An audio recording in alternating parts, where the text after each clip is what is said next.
नमस्ते, मेरा नाम है डॉक्टर अमिता अरोरा और मैं एक इनफर्टिलिटी स्पेशलिस्ट हूँ। मैं कंसल्टेंट हूँ at Arora IVF and test tube baby centre Samana. हमारा बेसिक एम है कि हम इनफर्टाइल कपल्स को एक बच्चा देने की प्रोसेस में उनकी मदद कर सकें।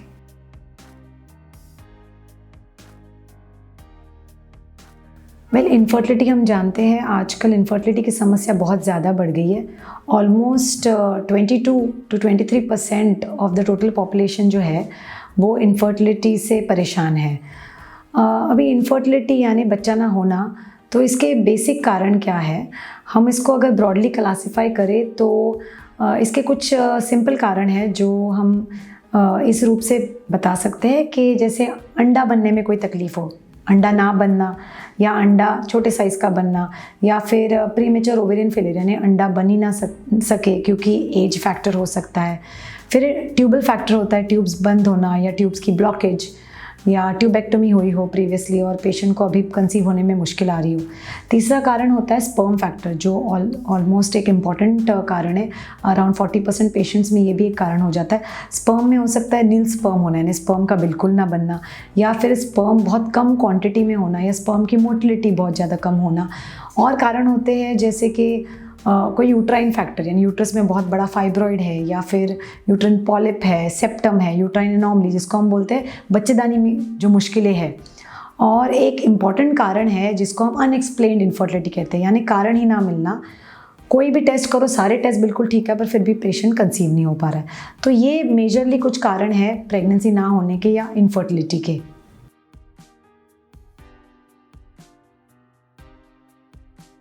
अब जैसे आप जानते हो आजकल इनफर्टिलिटी की समस्या है, इनफर्टिलिटी की जो प्रॉब्लम है ये बहुत ज़्यादा गुना बढ़ चुकी है। जैसे हम देखते थे हमारे जो जनरेशन्स, पहले के जनरेशन, हमारे पेरेंट्स की जनरेशन या उनके पेरेंट्स की जनरेशन, उनको कंसीव होने में ख़ास प्रॉब्लम नहीं आती थी। यानी कि उनके, हम लगा लो हमारे जो ग्रैंड पेरेंट्स हैं उनकी तो 5-5, 6-6, 7-7 बच्चे भी हो जाते थे। तो क्या कारण है? हमारे मन में हमेशा आता है कि इनफर्टिलिटी इस गुना बढ़ गया है।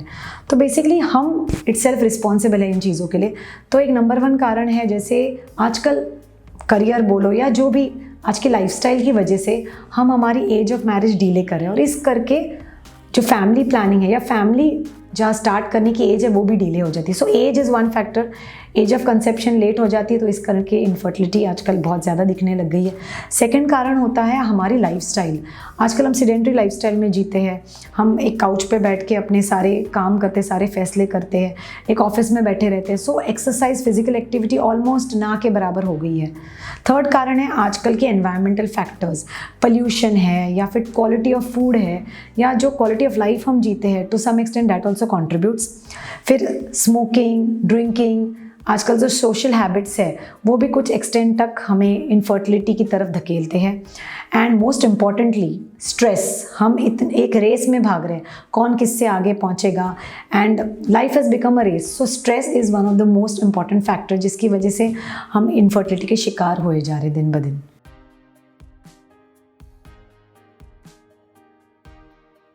अब जो सबसे मुख्य सवाल हमारे सामने आता है कि जो इनफर्टिलिटी इतनी बढ़ रही है उसको हम कैसे ट्रीट करें या उसको हम कैसे ठीक करें। तो इनफर्टिलिटी कोई ज़ुकाम या बुखार नहीं कि हमने एक गोली दी और ठीक हो जाता है। So basically individualisation of the treatment, यानी हर पेशेंट की अपनी समस्या स्टडी करनी चाहिए और इस हिसाब से ट्रीटमेंट होती है। ऐसे नहीं कि ये पेशेंट आया, इनफर्टाइल है, बच्चा नहीं हो रहा, उसको ये दवाई दी वो ठीक हो गया, ऐसे नहीं होता है।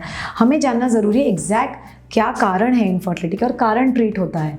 जैसे अगर एग्स का फैक्टर, एग नहीं बन रहा है, तो ओवुलेशन इंडक्शन की ट्रीटमेंट्स होती है जिसमें हम अंडे बनाते हैं डिफरेंट टाइप्स ऑफ मेडिसिन देके या इंजेक्टेबल्स देके, और फिर उनको हम टाइम्ड इंटरकोर्स, यानी कि जिस टाइम पे एग रप्चर होता है या एग मैच्योर होता है उस टाइम हम रिलेशंस रखने की सलाह देते हैं।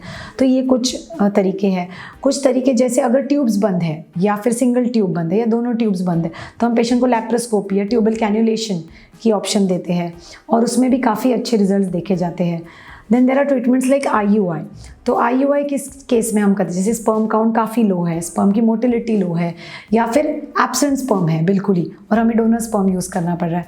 फिर इनफर्टिलिटी जो अनएक्सप्लेन्ड है, कारण ही नहीं मिल रहा है, बहुत सारे ट्रीटमेंट्स कर लिए पर पेशेंट कंसीव नहीं हो पा रहा है, इस केस में हम IUI पे जाते हैं, जैसे कि आर्टिफिशियल इंसेमिनेशन।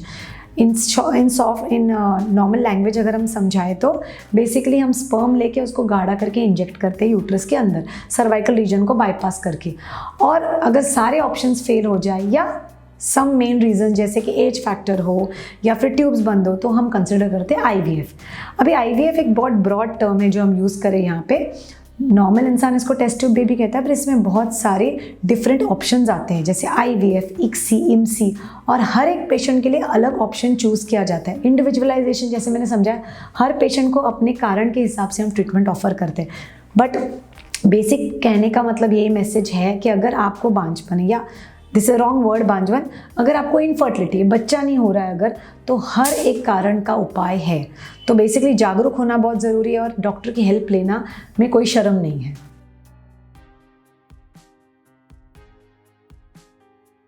अभी सवाल आता है किस एज तक हो सकता है, तो ये देखो, ये बहुत कंट्रोवर्शियल क्वेश्चन है। ये हमारा एथिकल आंसर हम दे सकते हैं। एज, जैसे मैंने बोला, एक नंबर है। हमने रिसेंटली सुना है साउथ में एक 74 ईयर ओल्ड कपल को भी बच्चा मिला है आईवीएफ के द्वारा।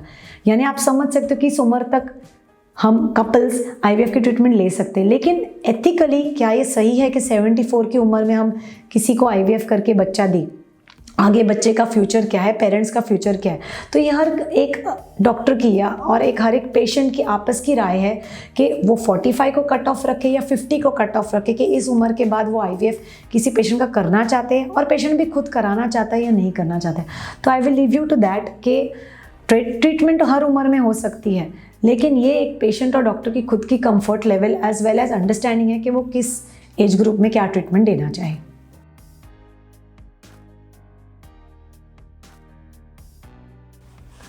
कुछ सिंपल टिप्स मैं बताना चाहूँगी जो हमारे लाइफस्टाइल में हम थोड़े चेंजेस करके हमारे चांसेस ऑफ फर्टिलिटी इम्प्रूव कर सकते हैं। तो नंबर 1 है हमारे डाइट। जितना हो सके अगर हम फास्ट फूड अवॉइड कर सके और फ्रेश फ्रूट्स और फ्रेश वेजिटेबल्स का इंटेक बढ़ा सके हमारी ज़िंदगी में और हमारे डाइट में, तो वो काफ़ी हद तक हेल्प करता है। हमने देखा है कुछ पेशेंट्स को विटामिन डी सप्लीमेंट्स देके, विटामिन डी बेसिकली का इंटेक बढ़ा के, एज वेल एज फ्रूट्स देके, हमने काफ़ी पेशेंट्स को नेचुरल प्रेगनेंसी या नेचुरल कंसेप्शन में भी हेल्प किया है। अदर फैक्टर्स जैसे स्मोकिंग हम बिल्कुल अवॉइड करें। ड्रिंकिंग, अगर सोशल ड्रिंकिंग है, दैट इज़ ओकेजनल ड्रिंकिंग, तो हम फिर भी is not a very big issue. और उसके अलावा ड्रग्स से बिल्कुल दूर रहे, ड्रग्स का सेवन बिल्कुल ना करें, तंबाकू से दूर रहे। ये कुछ फैक्टर्स हैं जो हमें हेल्प कर सकते हैं। फिर कोई ना कोई फॉर्म ऑफ फिजिकल एक्सरसाइज, आपको वॉक पसंद है, आपको एरोबिक्स पसंद है, आपको डांसिंग पसंद है, जॉगिंग पसंद है, yoga, anything which ever you like, कोई फिजिकल एक्टिविटी हम हमारे लाइफ में इंक्लूड करें। और सबसे इम्पॉर्टेंट जो लास्ट में मेंशन करना चाहूँगी कि स्ट्रेस को अपनी दुनिया से या ज़िंदगी से बिल्कुल दूर भगाओ, क्योंकि स्ट्रेस सबसे बड़ा कारण है और स्ट्रेस का एज सच कोई इलाज नहीं, हमारे दिल में ही उसका इलाज है। So basically stress free life जिए, क्योंकि ये सारे फैक्टर्स ही इनफर्टिलिटी को प्रमोट करते हैं। और ये सारी चीज़ें अगर हम हमारे लाइफ में चेंजेस लाते हैं तो आई एम श्योर हमें एक बच्चा लेने में या फर्टाइल होने में हमें बहुत ज़्यादा मदद होगी। और इसके अलावा आपको कभी भी ज़रूरत पड़ी तो आपके डॉक्टर की हेल्प लीजिए, क्योंकि आपकी कोई भी समस्या है अगर आप उनसे शेयर करोगे तो हर समस्या का हल है। और हर एक जोड़े या हर एक कपल एक परिवार में तब्दील हो सकता है एक डॉक्टर की हेल्प लेके, सिंपल फर्टिलिटी ट्रीटमेंट्स की हेल्प से। शुक्रिया।